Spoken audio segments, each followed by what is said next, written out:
Seorang jasad wanita ditemukan tewas terikat di Sungai Citarum, Bekasi, Jawa Barat. Penemuan mayat ini menggegerkan warga bersamaan dengan laporan orang hilang di Tanah Sereal, Bogor. Korban diketahui bernama Sidah Alatas, seorang notaris berusia 60 tahun. Ia tewas dibunuh oleh sopir pribadinya sendiri, yakni Anda, yang bekerja sama dengan rekannya, Warno. Kepolisian telah menetapkan 6 orang tersangka dalam kasus ini. 3 merupakan tersangka pembunuhan dan 3 orang lainnya merupakan tersangka penadah mobil milik korban. Apa motif dibalik kasus pembunuhan ini? Mengapa para pelaku tega menghabisi nyawa korban? Saat ini kami sudah berada di Polda Metro Jaya. Kita akan mencoba untuk menggali langsung keterangan dari para pelaku. Saya Kristanti Yosefa, Anda menyaksikan Fakta.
Saat ini tim Fakta berkesempatan untuk mewawancara langsung 3 tersangka pembunuh dalam kasus pembunuhan notaris ini. Kami akan didampingi oleh pihak kepolisian untuk menggali seperti apa kisah sesungguhnya dari kasus ini.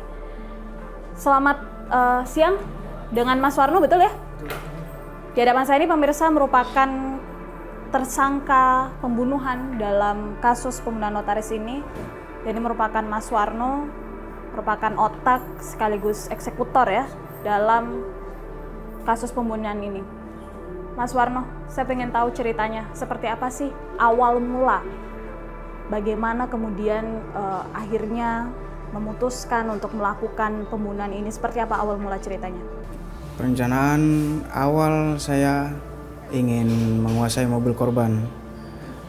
Sejak tanggal 30 saya sudah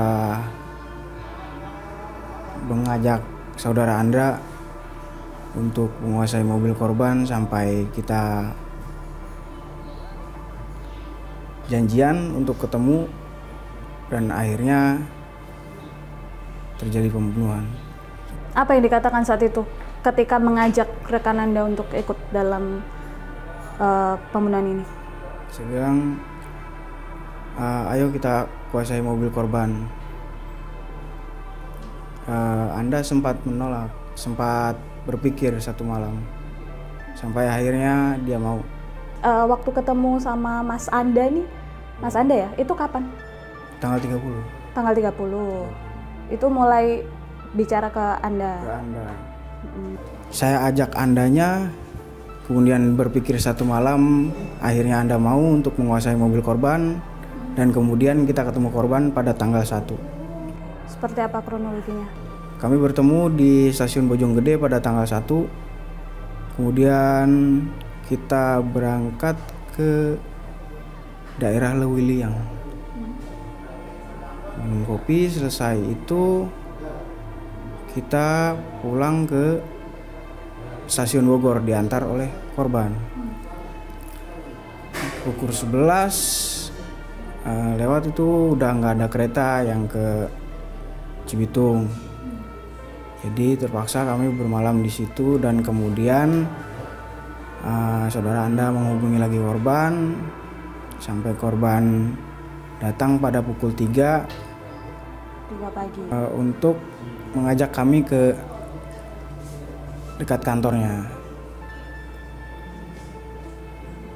Nah, dalam perjalanan terjadilah hal buruk tersebut.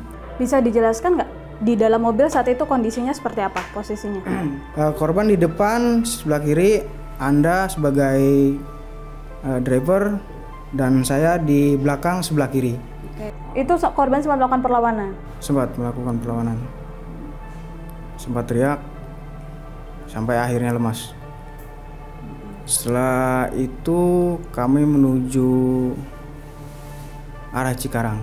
Kemudian di dalam perjalanan saya tarik korban dari depan sebelah kiri, saya tarik ke kursi tengah sebelah kanan.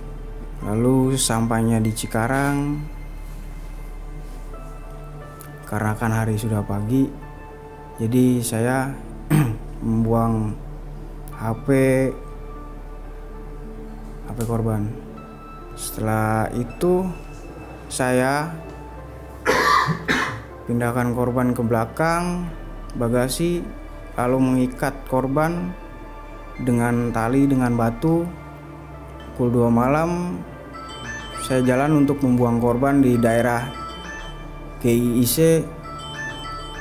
bantalan Kali Citarum. Di situ saya buang korban pada pukul 3. Kenapa pada saat itu mengarah ke Cikarang? Panik juga ya, spontan saja itu. Setelah membuang jasad korban, kami beristirahat di rumah teman sampai pukul 9 pagi. Kemudian lanjut ke tempat transaksi jual beli mobil. Kenapa pengen melakukan itu? Sudah gelap mata ya, karena tidak ada pekerjaan, karena kebutuhan juga. Terima kasih Mas Warno. Satunya. Ya, satu lagi pemirsa, kita tadi sudah mendapatkan keterangan dari otak pembunuhan. Nyatakan kalau motifnya adalah untuk menguasai harta korban yang berupa mobil. Saat lagi akan datang eksekutor yang akan kita juga tanyai seperti apa, kita dalami motifnya, kita dalami bagaimana proses pembunuhan yang terjadi pada saat itu. Ini juga merupakan sopir dari korban sendiri.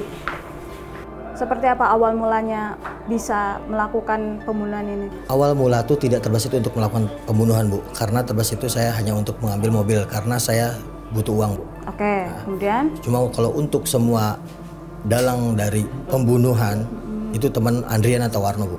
Oke, gimana tuh ceritanya bisa diajak oleh Warno kemudian melakukan perencanaan ini? Pas berangkat tuh Warno tidak bilang apa-apa, cuma dia bilang ya udah nanti habis aja, semuanya urusan saya. Jadi Mas nggak tahu kalau Warno ini membawa senjata tajam? Tidak sama sekali, Bu. Tidak sama sekali. Kemudian seperti apa itu? Yang dikatakan oleh Andrian atau Warno, ambil mobilnya nanti kita jual atau kita gadai, semuanya saya yang tanggung jawab.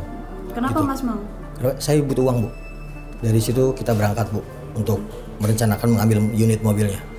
Ibu tahu siapa Warno? Tahu, karena udah ketemu 2 kali, Bu. Anda sempat membantu Warno untuk? Saya membantu melemparkan jenazah. Kemudian jenazah dilemparkan sampai pagi hari kami menunggu informasi untuk penjualan atau penggadaian mobil tersebut.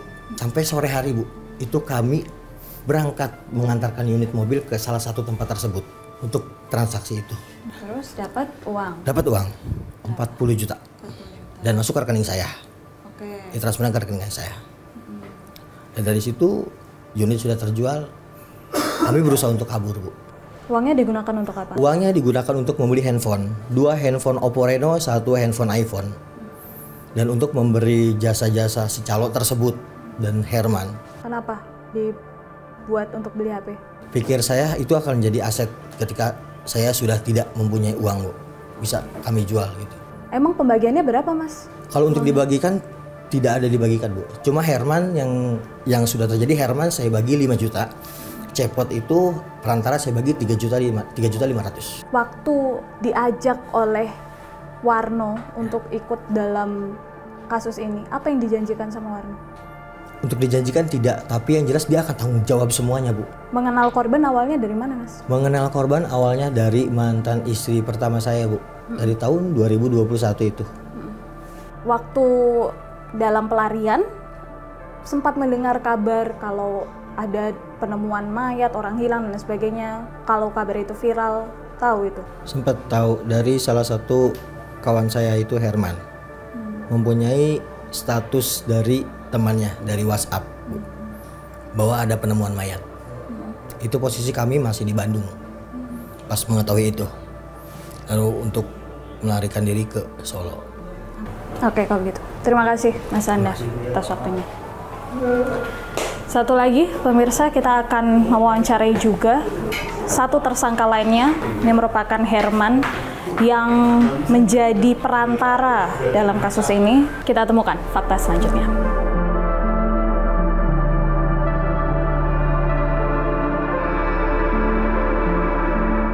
Kita juga akan mewawancarai Herman. Dia ini merupakan tersangka yang pada saat itu juga terlibat dalam pembunuhan. Tapi seperti apa perannya, kita coba akan dalami faktanya. Selamat siang Mas Herman. Selamat siang Pak, Ibu. Ya, Mas Herman ya, betul? Betul. Mas Herman bisa diceritakan apa perannya dalam kasus pembunuhan ini? Membantu menggadaikan mobilnya, Bu. Bantu mengalihkan mobilnya. Seperti apa itu? Yang apa saja yang Mas lakukan pada saat itu? Awal mulanya ketika pertama kali tahu ya, didatangi oleh Warno dan juga Anda. Awal mulanya saya lagi di rumah, Warno nggak lama datang pakai motor, minta gadaikan mobil temennya katanya. Karena saya baru kenal sama Anda, nggak lama. Terus kata saya, di mana mobilnya? Ada di sono. Saya datang membantu menggadaikan mobilnya. Nah, nggak lama terus nggak tahu tuh saya dibawa kemana, terus ada pas kali ada dibuka bagasi mobil, nggak lama ada mayat. Di situ baru tahu kalau ada mayat? Baru tahu ada mayat. Oke, seperti apa saat itu respon yang Anda pikirkan? Sangat kaget, Bu. Terus dia menggotong berdua karena dia mau jatuh, mau membuang mayat berdua. Warno sama dia berdua teriak, bantuin sambil agak ngotot gitu. Karena kan saya orang paling muda, jadi takut sama yang lebih tua gitu. Oh gitu. Oh, disuruh bantuin sama Warno dan Anda? Iya, karena mereka mau jatuh bertiga sama mayat. Itu di mana? Di pinggir kali jembatan. Di pinggir kali jembatan. Oke, terus kemudian untuk membantu mengangkat, apa yang Mas Herman lakukan? Hanya mengangkat, bantu kakinya aja karena dia udah posisi mayat udah terangkat mau dilempar, dia mau ikut jatuh sambil teriak, Bu. Terus saya suruh dipaksa sama dia, suruh angkatin kaki, langsung lempar aja udah. Oke, terus kemudian seperti apa setelah itu? Kami balik dan membawa mobilnya. Iya, coba untuk menggadaikan. Oke. Waktu itu Mas Herman yang menggadaikan? Iya. Kemana itu? Ke temen. Karena punya temen, seorang debt collector, mungkin dia punya kayak semacam link buat gadai-gadai mobil. Herman coba tanya ke dia. Nah, di situ saya hanya menemukan mereka untuk mengobrol masalah mobil. Saya melihat aja di warung.